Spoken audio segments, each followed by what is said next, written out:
What if the person who looked the most loyal was actually living a lie? Today, we're exposing how cheaters create false appearances, crafting the perfect image, saying all the right things, and performing normalcy to cover up the betrayal. Because sometimes the most dangerous deception isn't what is said, it's what's presented.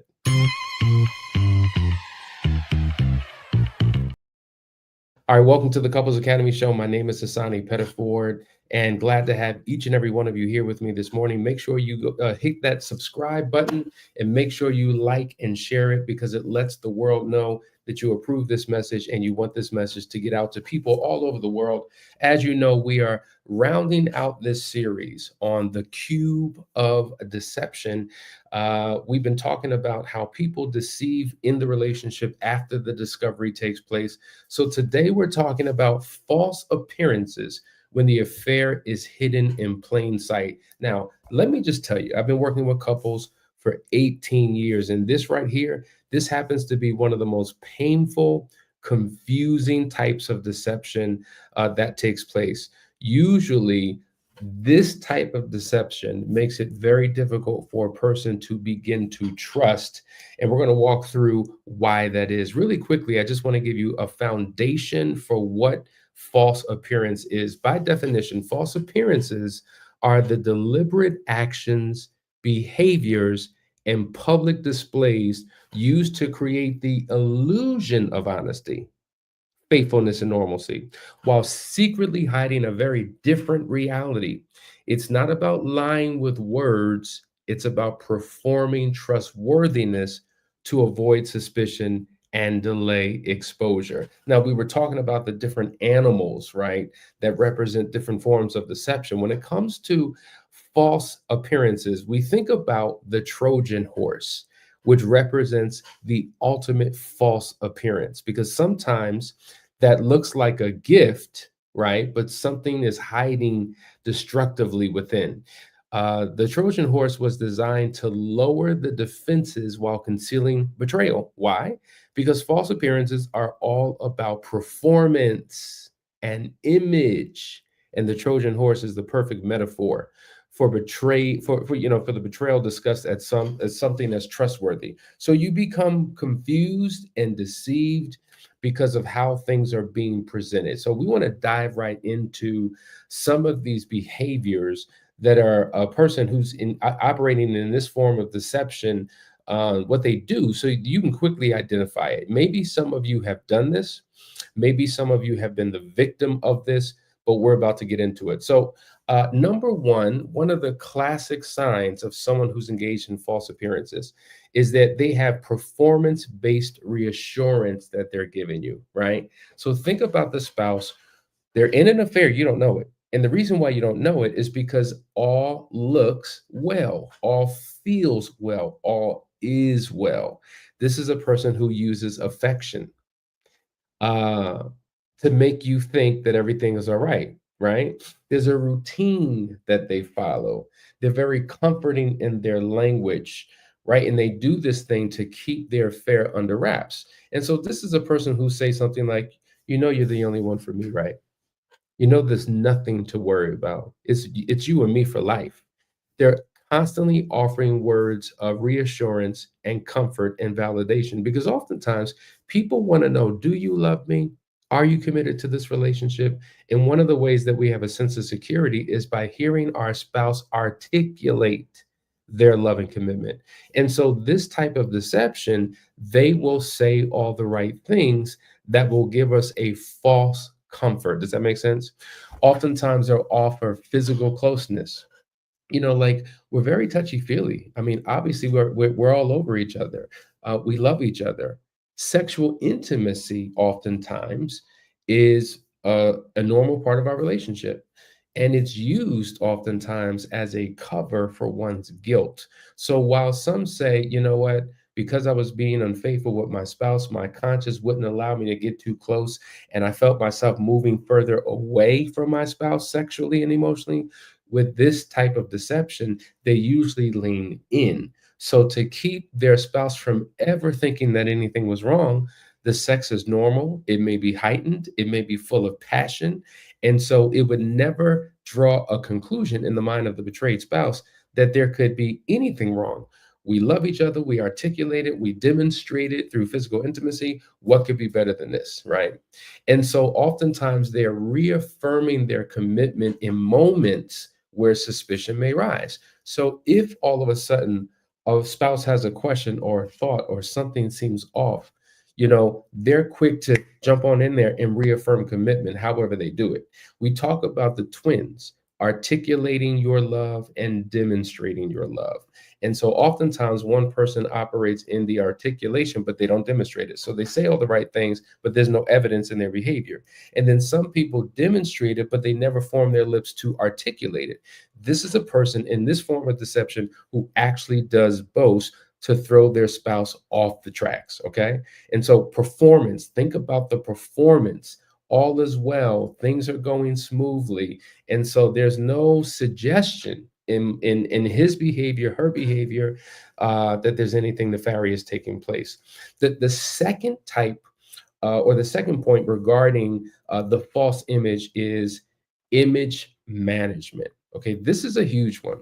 Image management and image reputation or reputation management is a major role. Matter of fact, there's a whole industry that deals with reputation management, particularly for companies, to make sure that they're giving the right image across so that they win the trust of their customer. If anything goes wrong, they know how to spin it. They know how to, shift things into place to control the imaging of the company or the personality. But this also takes place in a relationship. So let me tell you how a person in an affair controls image management.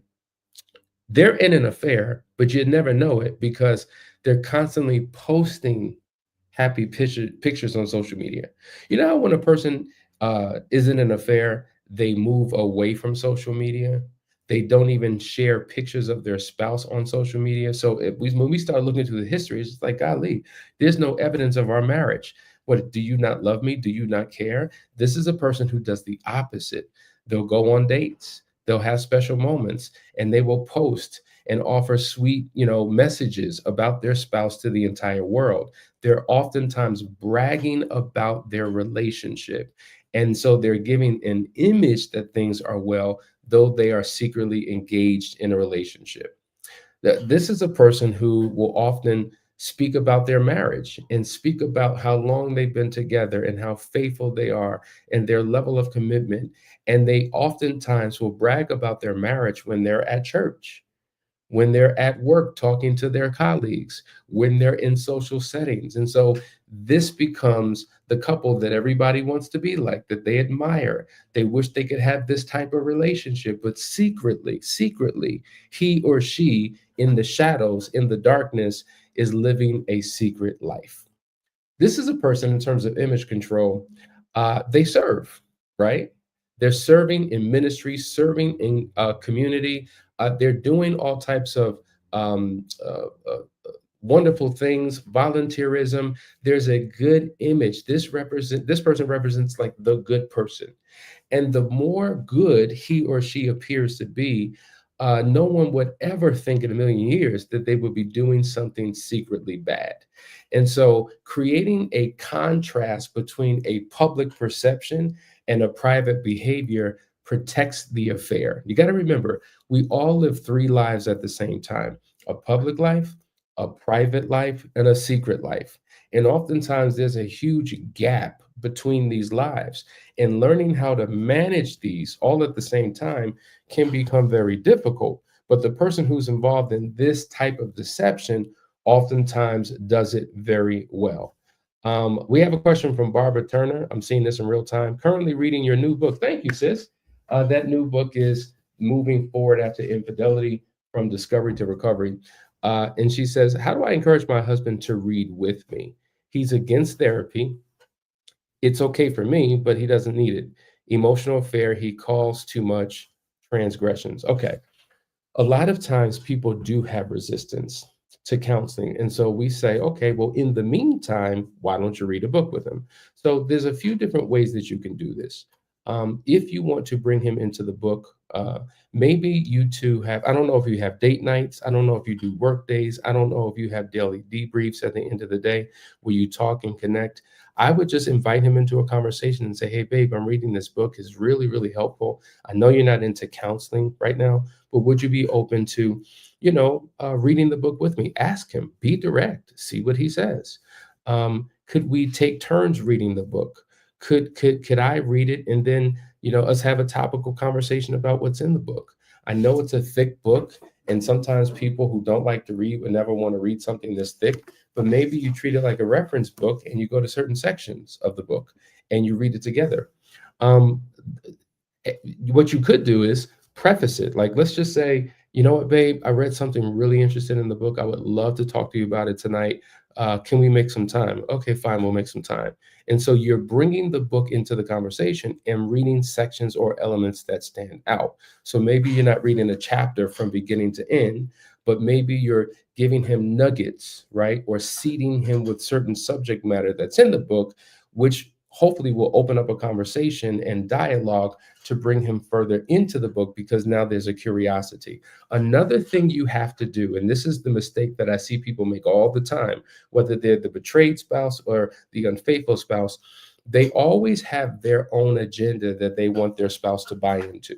So, for instance, if I'm the betrayed spouse and I want you to read a book or watch a video, the portion of the book I want you to read is why you were so wrong with when you did what you did, or why it's so difficult to trust you, or why the unfaith. Like, we're always, in essence, sharing information from our perspective. And oftentimes that doesn't work. If you want to pull him in, you have to share information from the book that will resonate with him. Let's just say he's the one who cheated. Well, maybe there's a section in the book that talks about the pain that the former unfaithful partner is going through. They already think they know about your pain. So here we go again, another book that's going to reinforce what you've been telling me for years. Yay, sign me up. No, find out what in that book would pique his interest, would allow him to be engaged. It's almost like putting a worm on a hook when you go fishing. Do you think that the fish is attracted to the hook, or they're attracted to the worm? They're attracted to the worm. So you have to use wisdom in bringing up topical matters or subjects that will draw him in, pique his interest, get him engaging. Then the defenses and the walls go down, which will then make him more open to the content in the rest of the book. And before you know it, he may even be interested in counseling. So hopefully that answers the question, but great question. Let's go to the next point. Okay. So the person who's engaged in false appearances, and we've talked about this before. This one happens to be really a part of probably all of the faces of deception. And it's really the selective silence. And the mentality is don't ask, don't tell, right? Never volunteering information, even when the opportunity arises. So, like, man, this was the perfect time to share it, but for whatever reason, I didn't do it because I didn't think it was the right time. I wasn't sure how it was going to turn out. The threat of what could happen is just too great, and so they say nothing. And so, oftentimes, they will avoid serious conversations and will brush them off with little concern. Often they will accuse you of, you know what, you're being paranoid, or you're overthinking it. It wasn't that deep. Nothing really happened. They're trying to just throw you off the tracks. And so maybe they engage in surface level behaviors and conversations to avoid going deeper into these truths because they would reveal too much. And so they typically stay quiet. Okay. They stay quiet, they stay under the radar, so that they are not discovered, because oftentimes they're still living a secret life. Obviously, if they're involved in some type of false appearance, or maybe that life is over, but the false appearance keeps them from having to dig deeper into the matters at hand. All right, let's go to the next one.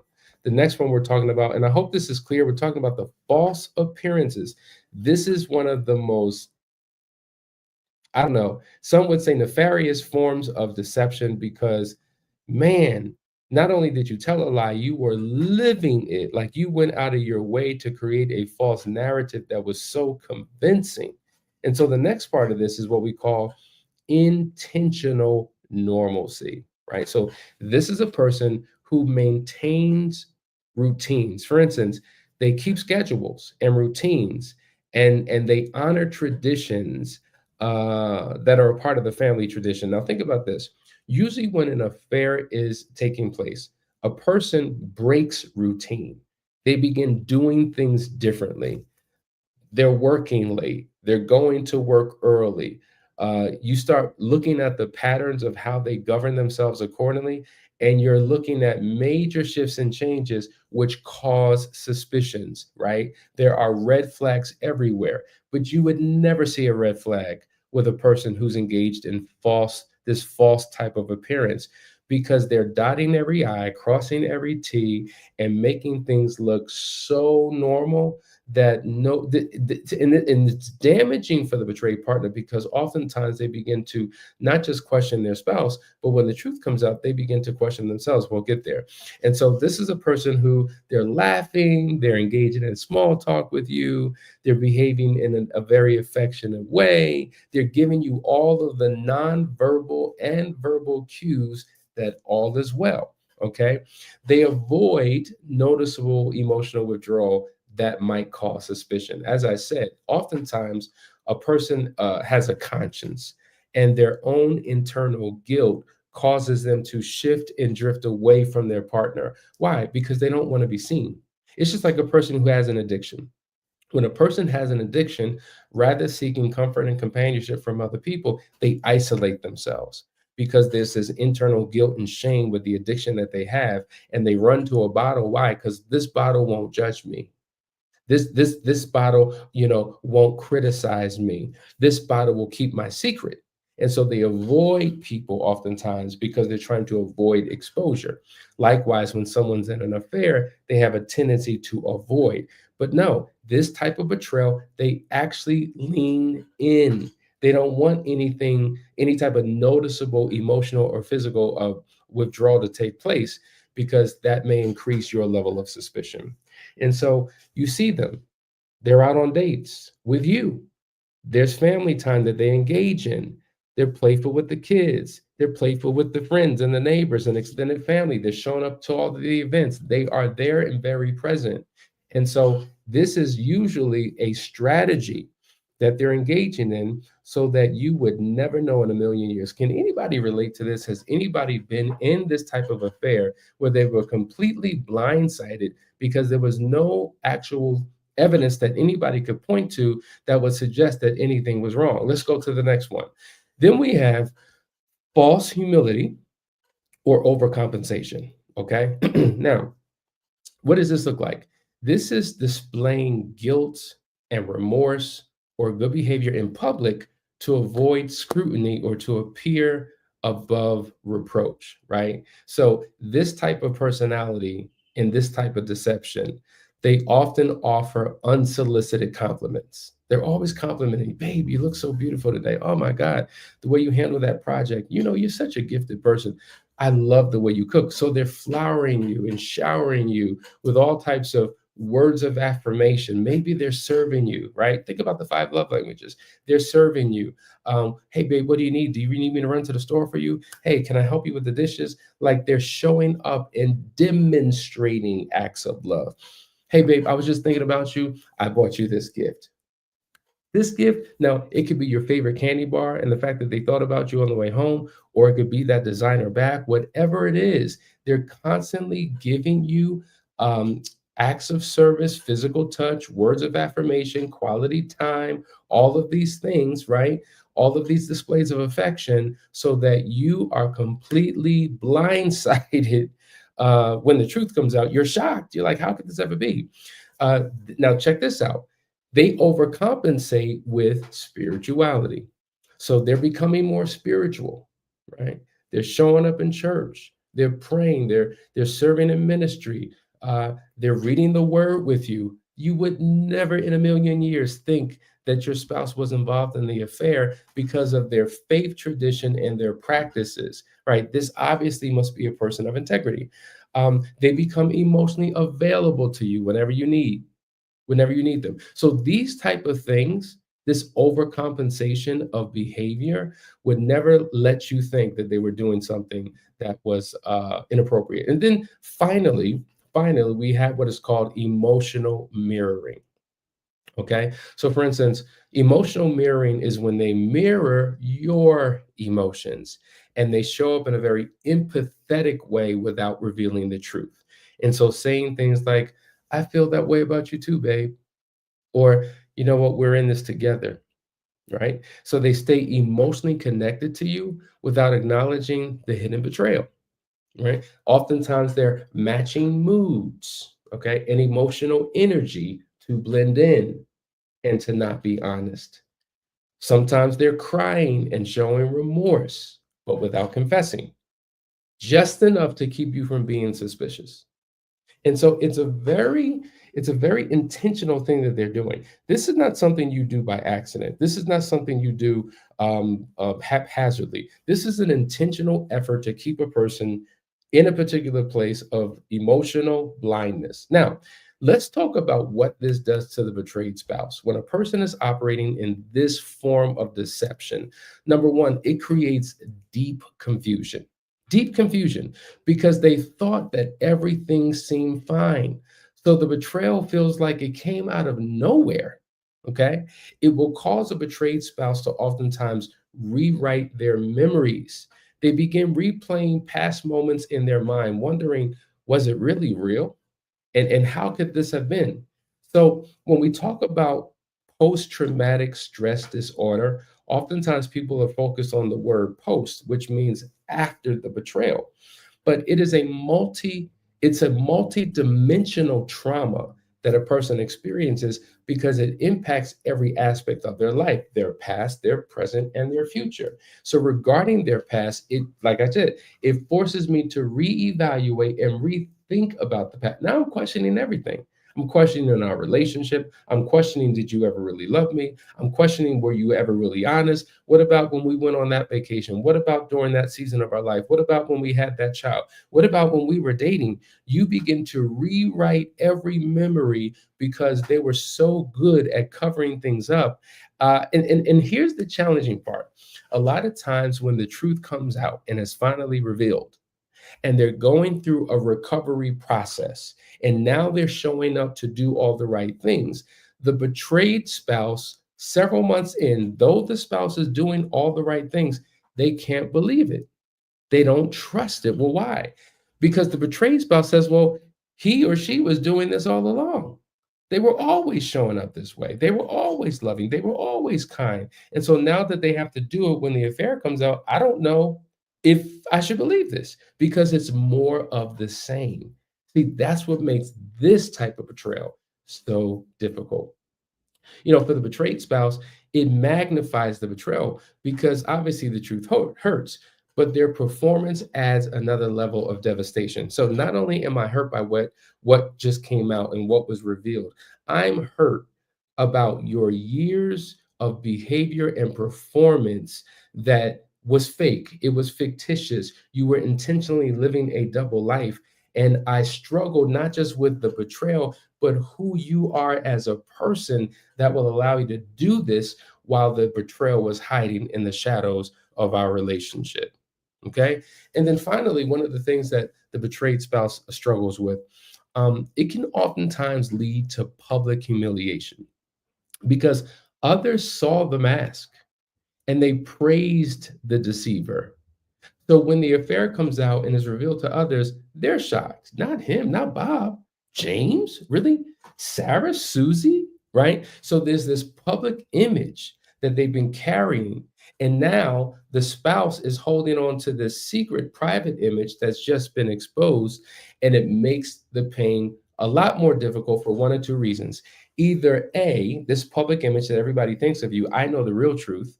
And now I'm holding on to this truth and I'm protecting the lie because I don't want to expose it publicly, or it publicly comes out and people begin to see the contradiction in the spouse. And there's a humiliation that takes place in the betrayed spouse, because now the secret has been revealed and everybody knows what the spouse now knows. So it's a very, very, very difficult form of deception that a lot of people engage in. And so there is a pathway to healing, but you got to be clear about what that is. And the book unpacks the journey that you need to take. So listen, make sure you go, you get the book. It's a phenomenal book. I put my heart and soul into this to give you guidance on what to do. But let me just say, there are some of you who are struggling to get your spouse to get some help, but maybe there are a few of you who are just waiting to find the right person. We've been doing this for 18 years, working with couples. We're not just marriage counselors, but we're infidelity recovery specialists. So if you are in need of help, if you're looking for a healing process, a restoration process that will take you from the pain that you're in ultimately to where you want to be, reach out to Couples Academy. The question also often is, well, do you do individual work? And the fact of the matter is, not only do we work with couples, we work with both the betrayed spouse alone and the unfaithful spouse alone, because not every spouse is ready. And so if your spouse is ready, it doesn't mean that you can't get started with your healing process. And often what we have found is that when one person starts or initiates the process, eventually it's a matter of time before the other spouse gets on board. So once again, I want to share with you a quick commercial that shows all the services that we offer as we end. And tomorrow we'll be finishing up this particular series on the cube of deception. I hope it was helpful for you. Reach out to us today. We would love to work with you.